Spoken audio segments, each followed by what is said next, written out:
My name is Chris Hubilla from Mapua University. Age 21 years old, hometown na Bulan, Sorsogon. Pinanganak ako sa Muntinlupa. Height ko 6'3" and playing position 4-5 and stretch 4, ganun.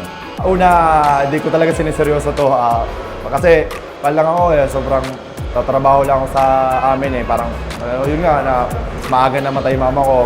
Parang kahit san-san lang ako dati, parang yung basketball sa akin parang nalibangan ko lang. Pero madami sa akin nagsasabi na pumunta ka sa Maynila. Ako, that time, ayaw ko talaga kasi nga yung parang gusto ko lang tatrabaho lang ako para makapagkain. Minsan nga hindi na ako nag-aaral para makapagtrabaho. Pero yun nga, parang yung coach ko sa elementary, parang lalo pag entrance, doon ako papasok. Pero pag walang entrance, di ako papasok. Parang yun na parang habang lumalaki ako or nagkakaedad ako, parang naisip ko na what if parang pasukin ko yung pagiging basketball kasi libre na pag-aaral, libre na pagkain, hindi na ako magtatrabaho, na-enjoy ko pa yung laro.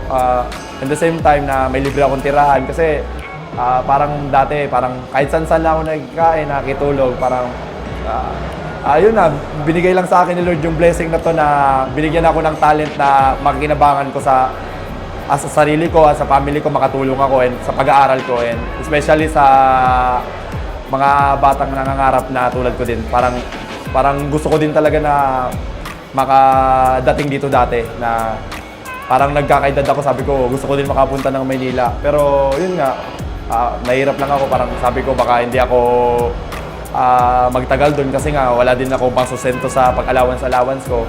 Yun, parang ito na yun talaga, yung parang ibinigay sa akin na opportunity, parang lahat nag-renab ko na talaga.